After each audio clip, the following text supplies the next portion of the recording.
আজ দেখাবো শীতের সবজি দিয়ে পুষ্টিগুণে ভরা সবজি ডাল রান্না। আর এই ডালটা খেতে এতটাই মজার যে আপনারা যারা খাননি তারা না খেলে বুঝতেই পারবেন না। চলুন দেখে নেওয়া যাক এর পুরো প্রস্তুত প্রণালী।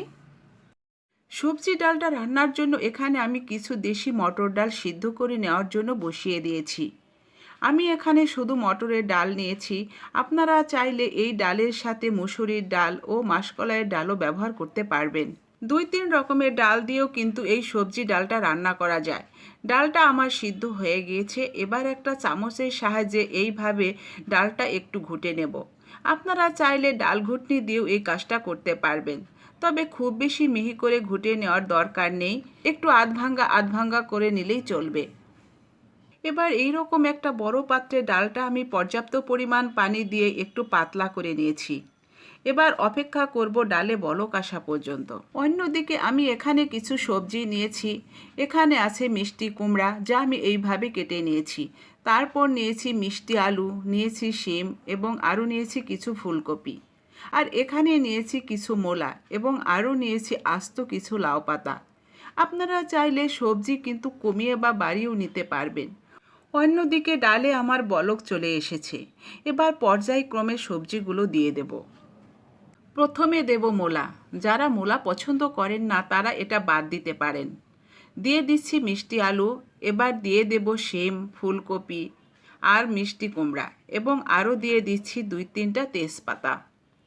এখন দিয়ে দিচ্ছি খুবই অল্প পরিমাণ হলুদ। তবে মনে রাখতে হবে এই সবজি ডালে কিন্তু হলুদের পরিমাণ খুবই কম দিতে হবে, কারণ সবজি ডালে হলুদ বেশি হলে সবজির কালার নষ্ট হয়ে যায়।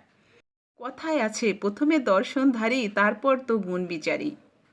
এবার এর ভেতর দেব 1 চা চামচ ধনিয়ার গুঁড়া, স্বাদ মতো লবণ এবং কয়েকটা কাঁচামরিচের ফালি। এবার অপেক্ষা করব সবজিগুলো সিদ্ধ হওয়া পর্যন্ত। সবজিগুলো যখন 80%-এর মতো সিদ্ধ হয়ে আসবে তখন এর ভিতর দিয়ে দেব সেই আস্ত লাউ পাতাগুলো।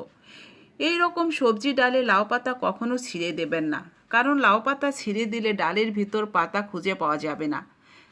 তাই চেষ্টা করবেন আস্ত লাউ পাতা দিতে, কারণ এই ডালের লাউ পাতাগুলো খেতে ভীষণ ভালো লাগে। এবার পাতাগুলো আরও একটু সিদ্ধ হতে থাক। এবার আমি চলে যাব ফোড়নে। এখন একটা পাত্রে দিয়ে দিলাম কিছুটা সরিষার তেল। তেল গরম হয়ে এলে প্রথমে দিয়ে দেব মাঝখান থেকে ছিঁড়ে নেওয়া কয়েকটা শুকনা মরিচ। মরিচগুলো একটু তেলে ভেজে নিয়ে এবার এর ভিতর দিয়ে দেব 1 চা চামচ পরিমাণ পাঁচফোড়ন। এই সবজি ডালে পাঁচফোড়নটা কিন্তু অবশ্যই দিতে হবে। পাঁচফোড়ন থেকে যখন সুন্দর একটা ঘ্রাণ বের হয়ে আসবে তখন এই ফোড়নটা ডালের ভিতর দিয়ে দেব।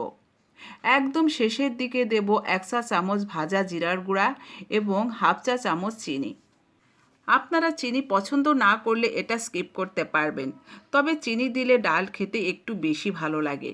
যারা সবজি খেতে খুব একটা বেশি পছন্দ করেন না তাদেরও যদি এইভাবে ডাল দিয়ে সবজি রান্না করে দেওয়া যায় তারাও কিন্তু চেটেপুটে খেয়ে নেবে।